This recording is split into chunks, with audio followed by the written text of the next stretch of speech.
Earlier this summer, Team Ostium had the chance to sit down and have a nice long chat. You'll get to hear from Georgia Mckenzie, who performs the character Monica, Chris Fletcher, who performs the character Jake, and myself, Alex C. Telander.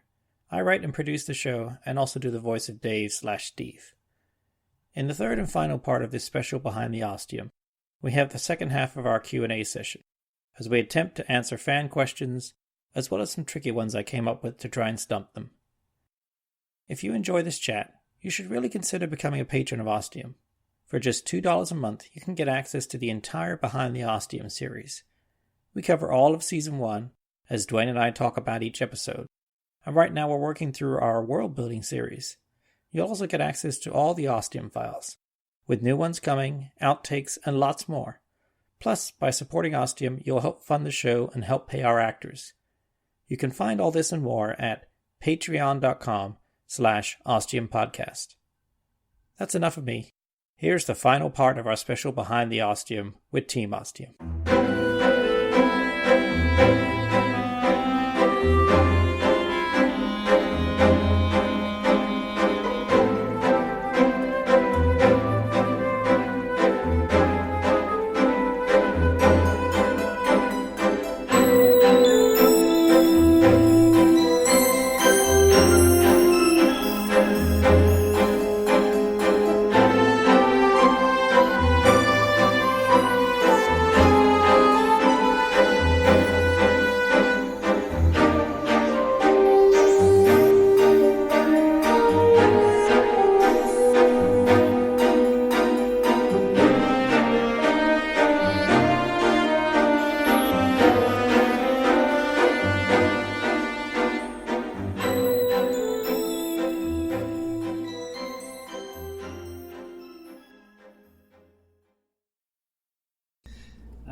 Do you ever re-listen to Ostium? Yes. No. I don't, because I suffered through. I mean, maybe now that now I'm still doing with sound design, but still, I was still, but because I've done it, kind of like I think I think a lot of authors don't reread their novels once they're out there. Because it's like you wrote it, something else and you did it. Hard. What else? You spent freaking days and months and working on it and getting it right. Okay, I'm gonna take the creator angle on this one. Like, a lot of people would be surprised to know this, but it is so easy when you listen to yourself after something you've done or anything you've created to sit there and just be the world's worst mega bitch to your artwork, anything you created. You're sitting there and you're just cringy. Everything is the worst, and oh my god, I'm this untalented hack, and it's the worst thing ever. Blah, blah, blah, blah. I do when I've got an episode all ready to go, and now it's released in season 4, 2 weeks before I release it, like on Patreon, and then I'll do a re-listen in the same setting as I do when I listen to podcasts at work and stuff with my headphones on. So that just is all. Yeah. As long as the mistakes aren't too bad, I'm like, this is good to go. Good to go. Yeah, because like sometimes what I do is I give myself a lot of distance, so I can go back. Because before I even send it to you, usually I listen. I mean, there are the few times that you catch things that like creaks. Yeah. So as I've been putting the outtakes, I have a separate outtake. It's a special outtake. I've got like 5-6 things of you doing that. Fortunately, with Audacity, I'm also able to minimize it a lot and make it not. Well, now that I have my noise print for my microphone, it's just like, sweet. Farting and burping and everything. Okay. I'm just gonna ignore that one. But it's like, now when you like, I can listen to season 1 and 2 now, because I rewatched rom-com and I was like, yeah, this holds up. It's actually not bad. Especially because I did the supercut versions too, where you can just go through the whole thing. But it takes I need a lot of distance because sometimes, because literally you're just hearing everything. Yeah. Everything is wrong. It doesn't matter what you do. It's like. And then other people will watch it or listen to it or read it, and then they're like, oh, wow, I really like that. And you're just like, you liked my horrible, disgusting, shitty thing I put out into the ether. Were you dropped as a baby? It's like, what's wrong with you? Yeah. And every creative I've ever met, even the ones with good egos. Right. Like, they need to take a little time away from it to go back and listen. And it's always funny. Like, it is consistent. So, yes to the re-listen, but also no. Like, it's also a no because you need like... you need distance of time. Just like when you finish a manuscript or something, you need to just put it away, do something else. But I think also maybe that's one reason I maybe don't re-listen is because I'm not doing 10 other projects separate from Ostium. Everything seems to be related. Everything's related to Ostium all the time. Whether I want it to be or not, I can't stop. So that it's always kind of fresh in my head of the world and the setting and everything. So I don't really need to re-listen to it because it's like the big evil corporation. Whereas if I took it, so it's Disney with time travel. Yeah. Whereas if I spent a year doing something else completely different and then came back to it, I need to re-listen to it. Well, Disney bought Ostium Network. I'm pretty sure. Not yet, Disney, but if you wanna, I'll sign. I don't know. What is your writing process like, and what do you use? So this is for everyone. Well, this is for everyone for how you write. And do you need a special setting or whatever? Yeah. Me, I've become very simple about it. I just sit down and I can be anywhere pretty much with my laptop. I'm at Starbucks. I need headphones because the general noise does distract me. Like reading, if you're got a TV show on in the background, I can't focus on reading. Do you write at home mostly, or do you mostly at home? Yeah. Okay. We have a set schedule, my wife and I, where once the kid's in bed, we have about an hour of TV fun time. Of adult time? Yep. And then once we're done with that, we go our separate ways. She goes to the kitchen to the coffee table there, and I sit in the living room, and then we sit and work for like an hour and a half, and then go to bed, and then do it all over again. But I think it's, over the years, I was pickier earlier on. I liked having a nice setting and things like that. And now I've learned to just kind of do it anywhere. And I think because I'm enjoying the story so much, it doesn't really matter where I am, as long as I got it. But I don't do anything longhand. I don't write anything out ever. I'm always on the screen. I use Scrivener, which is nice because I used to use Microsoft Word all the time, but with Scrivener, you can really be crazy about organization with stacking stuff in folders and all those different things, and I love all that stuff, so I'm able to do that with Scrivener. Cool. Okay. Does now I completely lost my question. Never mind. Chris, well, you've done a bit of writing, right? I've done some. Yeah, I've done it very well. But yeah, now do you want to do more? Too? Yeah, I would like to write more. Yeah, it's always something I aspire to. But I guess if we're talking about music, yeah, you've got time this much too. I do, right? Yeah. Man of leisure. Yeah, exactly. Right. Jake and the Diamond, right? Exactly. Finish the whole. Yeah. Where he actually slimmed down. He had gastric bypass, so it's the Thin Man and Jake is an alternate reality version. Sounds like its own show here. Yeah. I don't know. With your music, do you always have to be at home at the thing there, or could you also just be anywhere with an instrument? You could be. I mean, if it's something piano app on your iPad. Piano. I've tried. I mean, because I have a little keyboard about it, and so I mean, theoretically, I could plug it into whatever I have with me, an iPad or something. But I just never really do. Like, right. It's kind of this fantasy of like, I can go somewhere and do music. I am planning on renting a house for a weekend sometime this summer on the coast. To work. Yeah, and so I think I'll probably bring at least the small keyboard. I can envision being able to get stuff done. Free place to generate stuff. Yeah, exactly. But, Did you remember your question? No, Yeah. it's long gone. Fine. All right. So, like, what do you do for writing? What do I do for writing? Do you have a favorite Starbucks? Favorite tea house? Not. I write at Boba. I write at my big machine now in the front of the house. Just got a big fan. Keeps it cool. Yeah, it is. This is a big gauging rig that I use for design. Is it like black and red? Yeah, it's actually black and blue with like. And it's a desktop? No. Oh. Well, yeah, it's under the desk. It's It's got like vents. It's an alien. It's an old Alienware. Oh, okay. Because it So has it's like, Alienware, yeah. yeah, it's got like 4 drive spaces in it. It's super powerful, and I kind of love it. I like hugging it. Like, these are my machines. We have a relationship. And it still works. And I'm happy with it. Yes, I love it so much. I love you. But it's, you know, so I like to be able to sit there and I have my cup of tea. And I like the fact that, you know, the kids play or I get to have sunlight and everything else. Mm-hmm. The only issue is the cats think that means that it's a Free time. for all. Yeah, time- you can do time- whatever they want with it. Time, Mom is just sitting You're there. not doing anything important. No, it's like, can't we be in your lap?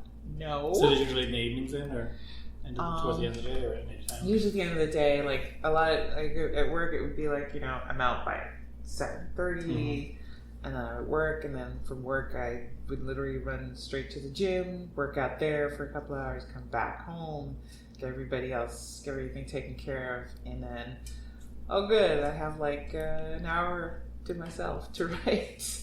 Let's just move that ball an inch forward, get a couple lines out.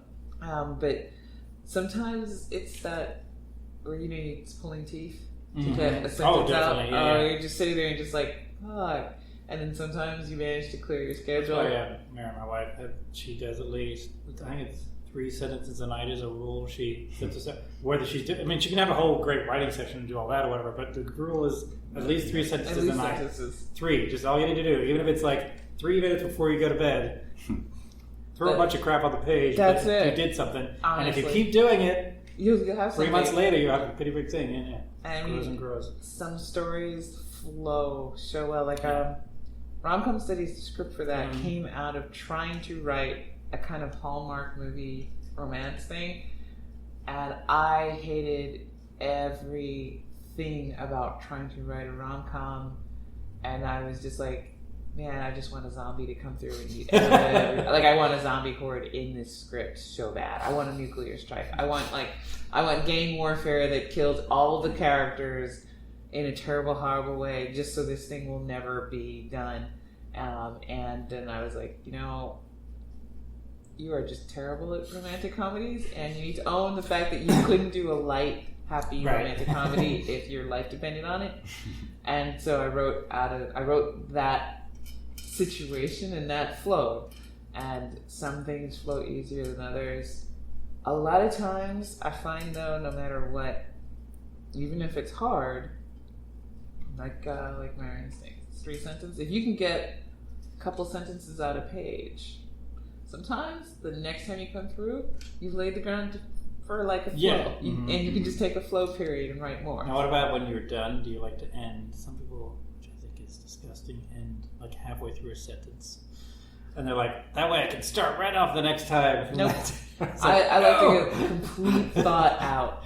Because if I don't, I might miss it, and I don't want to miss it. Yeah, totally. But I do I try to make sure that I leave everything that comes to me on the page. Right. I always like to throw in as much as I can, even if I'm not going to use half of it, with all the weird stuff in there. And then, do you edit while you write?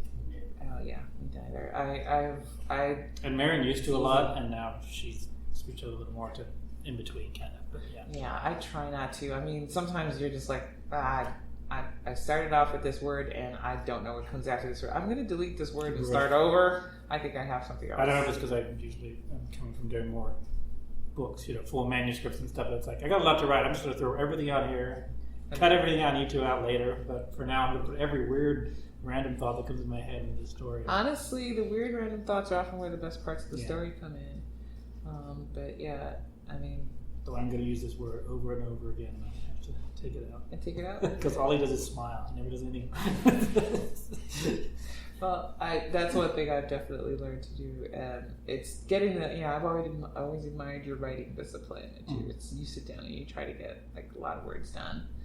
For me, it's more like, did you see that discussion of planners versus pantsers?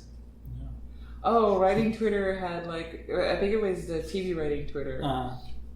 And they were having the debates between people or what plots or scripts you can tell either they planned it or they were seat of the pantsing it. Oh, okay. And I know I am a freeform writer. I'd love to be able to sit down and plot out everything. That is far more my nature than you get by my writing style. But I know for me, even when it's a script, I have tried to do the whole, I'm going to do a nice big outline. And after a little, I was like, fuck this outline. I just want to write the script. Yeah. And fuck you for bringing that one up. I meant Nazi tanks. Yeah, it's like, no, I don't want to. Are those Panzers? Yeah. It's Panzers. Yeah. When you said that, I I was was like, what? no, it's not Panzers. It's Panzers. Yeah. But it's like, I was like, I would love to be Queen outline and discipline and everything else. But it's sometimes... That's okay. I've done that before when I've done Dork Rihanna novels, when I've had the outline. But with this, I get started from really from nothing and building on things. But then as I'm delivering mail at my day job, my mind is thinking and then adding on layers and stuff like, oh, I can do that and that and that. I think your outline is actually in your head. Exactly, yeah. So I don't think there's anything wrong with that. I think that for some people, that works for them. And But it's more of a loose outline of a vague sense of where it's going. It's like a very light outline. It's actually the characters that take me there when I'm writing. Yeah, I've often said that basically it's like being in a room with people and you're documenting what they did. Mm-hmm. And to me, I know when I'm in my story flow is when I feel like the character's like, no, I'm actually doing this right now. And it gets serious. Yeah. It's like, what the hell did this come from? Yeah, and you're just like, you're not going to hold back. You're going to keep going along with the ride. Yeah, the characters really have to talk to you. I don't know. I think when you force the characters, then they become really wooden. Yeah, definitely. I talked about this a little recently with Dwayne in the Behind the Ostium thing. We were talking about season 1 and how when they went to Mars that first time, and then you showed up, Monica showed up, and then you guys got out of there. You didn't bring back a trinket, talisman thing, and so I realized an episode after that, like, whoops, I forgot to do that, and that's an ongoing thing. But instead of going back and redoing that, I just went with it, the characters, and had the characters go back there to get a trinket, and then actually learn newer things about themselves and the world and different things like that. I mean, just run with it. I always thought, honestly, like, they were still figuring it out. Yeah. So it was perfectly okay yeah. to not. As was I, but yeah. Sometimes we are characters, and Yeah. sometimes we're not. You know. So I think I always thought that wouldn't work for me as a story because I felt like, well, yeah, we don't know.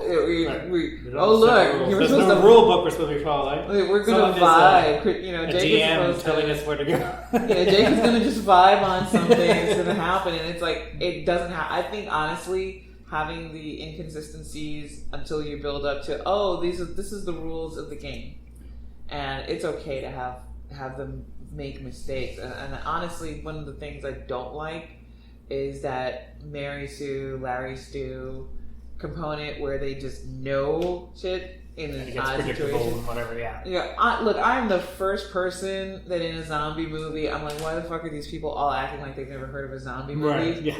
Like nobody's ever had. This is universes where no one has ever seen a zombie. Okay, that is so consistent in every zombie story to the point where you're just like, you want to. Okay, I hope something eats you. Is my go-to. I really hope it eats you. Have you seen the trailer for the new Jim Jarmusch? Yeah, and it's like I'm thinking zombies. Yeah, that's right. Yeah, he goes right for it. Cool. And I know I'm going to see Yeah, it because yeah, Tilda that's good. Swinton. Yeah, You know, like right. she's my girl. But one show that does kind of work out, Mount Olympus University. Have you listened to that show? Not yet. Where she's going to college and she ends up going to a college where it's all these Greek gods and different gods and goddesses and stuff like that. But she knows nothing about mythology. But we as listeners know all about it. So when we meet all these different Hercules, all these different people, we know about it, but she doesn't. She doesn't. Makes it work. Yeah. One other thing with Ostium is my one outline sentence would be not to be like Lost.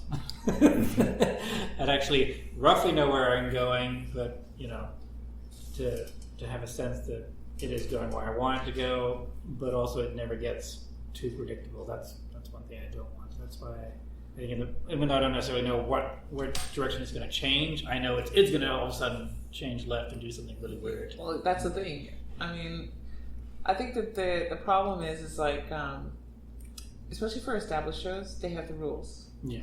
They do have their rules of the road, and those are both important so that people can consistently create within that world. And all the different people involved, departments and all this stuff. And you've got And your one season you got to do, and then if you're going to make it through that one season, and with podcasting, we can do what we want. And that's the thing. I mean, the Bright Sessions musical piece that works really well, and it was a little outside, but it never felt like this was just a musical episode we shoved in here. It's like, no, it works so well with the story and the conflict that was going on at that point and stuff. Yes. Yeah. But if the Bright Sessions started to be adapted, like, we're going to walk into, or it turned into, like, say, the Magnus Archives, like, you're starting, we'd be like, wait, no, the Arcanum part of it doesn't work. No. That just came out of nowhere. You just shoved that in. Yeah, and it's like nope, and I think that's one of the great things about, for me, doing Ostium. Like we literally don't know what can happen once we walk into a door, and that way there's always something weird that can go on. What's next? Tim. Hello, Tim. If each voice actor got to open 2 doors, one to a place they would want to go most, and one place they would never want to go, where would it be? Hoboken. No. Yes or no? For both. Hoboken is always a no. No, I'm sorry. I'm sorry, Jersey. New York. Coney Island, Hoboken. No. Vicky Post? No. This was you, not the characters, but you. You. Right. You is you, Chris. One that you would go, and then one you would never go. That's a good question. I don't have a good answer for it. Well, if you could go any place in time, sort of thing.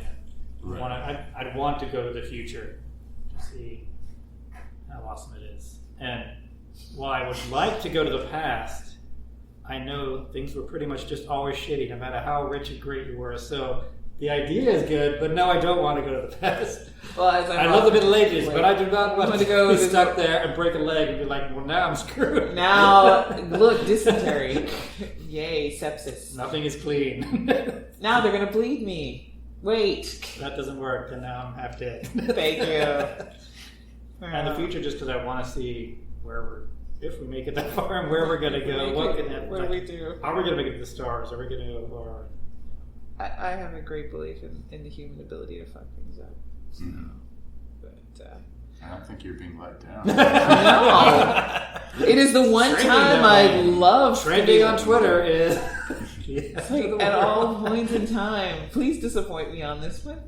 I sound super nerdy.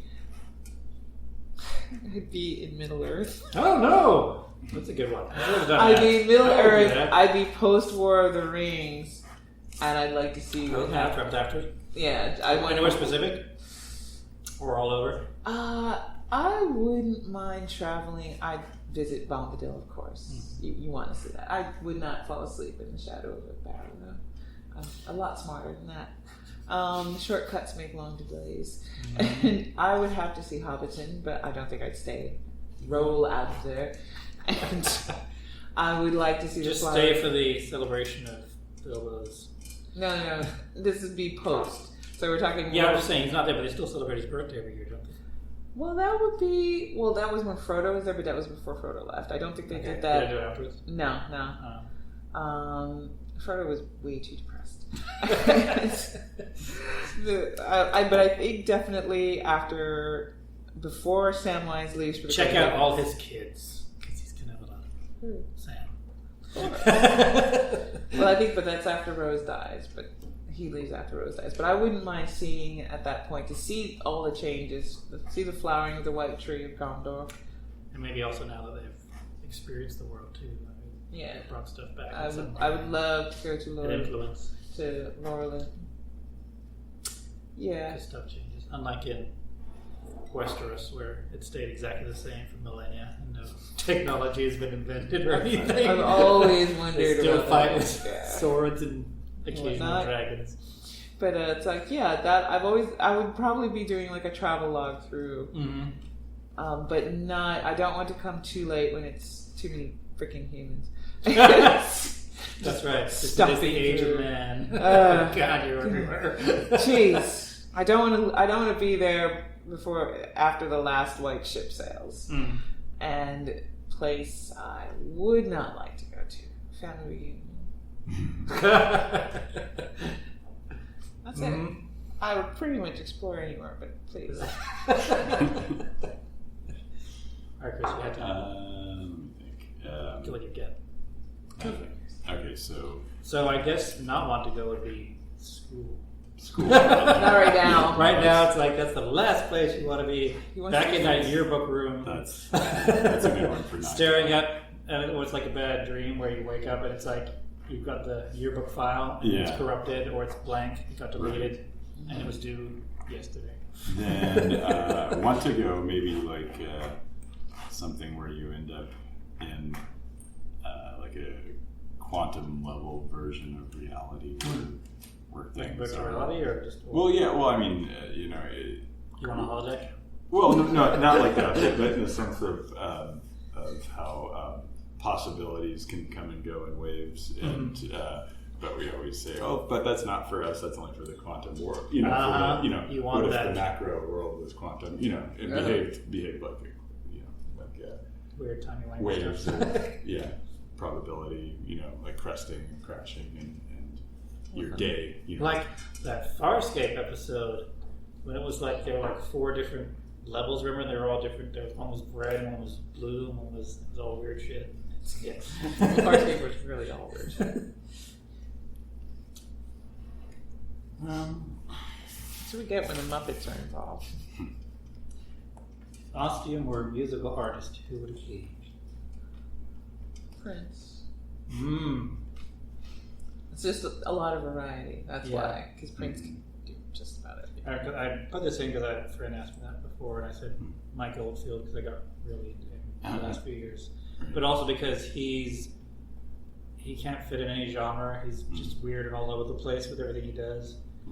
But when he performs to the world, he has to have a band. He can't do it all. Even though he does a lot of it himself, he needs people to help him actually show it to the world. Just as I do a lot of my stuff on the laptop, I need you guys to show it to the world, to make it real. Ringo Starr. Really? John Cage or something. No, I don't. Oh, I said John Cage. John Cage. Yeah. Have you watched any good TV? I started watching the new Twilight Zone. How was that? It's enjoyable. So you subscribe to CBS Access? Just for that. Just for that? Yeah. Can I steal your login? Will it work? I don't know. Yeah. It's Well, like, not just for that. Also, card show. oh, the card show's going to be on that one. Yeah. Oh, okay. And then there's the new Star Trek. And on Discovery, yeah. Gotcha. Yeah. No, I've enjoyed This is good. Jordan Peele stuff, and so I wanted to. So does he try to? I haven't seen any. Does he try to impersonate? Yeah. Or is it more? He doesn't impersonate him. He does. It's his, like a nod. Yeah, I mean, but he does the. Does he do the sort of intro? thing. He does. Yeah. He does do the direct intro. to camera And intro. does he walk into the scene? He does. Yeah. So I mean, yeah. He's in there somewhere. Yeah, he's totally stealing. There's one that's they've taken a lot of the episodes and updated them in Twilight Zone, the Twilight Zone basically, and so the airplane one, the Shatner one, it's tweaked and it goes in different places that you don't expect. But he's on the in-flight movie, and so Jordan Peele On the screen. so that kind of thing. It'd be funny if it was a Key and Peele skit on. Yeah. That would be fun. The interpreter. Football names. Yeah. Did you see that one where he was in the classroom and he couldn't get the kids' names right? Was it like yeah. Aaron. I can only think of Aaron as Aaron now. Aaron? Yeah, I don't think of it any way. Yeah, that's right. I just wrapped the first season of Good Omens. That So was- is it going to be multi-season? I think that they're planning. Wasn't sure. Wasn't sure. Halfway through. Finally. Oh no, I think I have one episode left on Umbrella Academy. I watched I Am Mother, which was okay. And Wish and Poof for my. Yes, I watch kids Is it programming. anime or is it- I was actually watching Hunter x Hunter. I'm watching Hunter x Hunter now, but I haven't finished that. And I think it's okay. I mean, I was also reviewing like the first season of Kill La Kill, which is one of my faves. I will never wear that in cosplay, thank God. That's cold and a little uncomfortable. But it's one of my faves. But I think I'm gonna put my Crunchyroll on my Roku, just so I could go back and review some of my faves. But yeah, those were really good. But I watch TV while I write, so it's usually really? it's playing while I write. In general, it's more like a companion, and half the time I'm just like, I don't even know what the hell happened. With the writing or the watching? With the watching, I'm writing. Yeah. Writing, I have no idea. Why is this character showing up? Oh, that's great. I was watching that. It does. It's just kind of. It's like background noise. No, I can't do that. I can do music, but I can't watch. If Aaron's watching something else, I can do that. But not. We recently finished Killing Eve. Did you guys? Series Did you like that one? really good, yeah. And then the person who does that, she has her other show. She does Fleabag, which was really awesome too. Yeah. It shows women in much better ways and realistic, and the stuff that happens is much more natural and feels like a real person instead of Hollywoodized. Yeah, I've gotten a lot of recommends to look at Fleabag, so I forgot that. It's not cute. Yeah. Relatable. Half the reason to have Amazon Prime. Mm-hmm. You like apples good on us. Final question from Dwayne.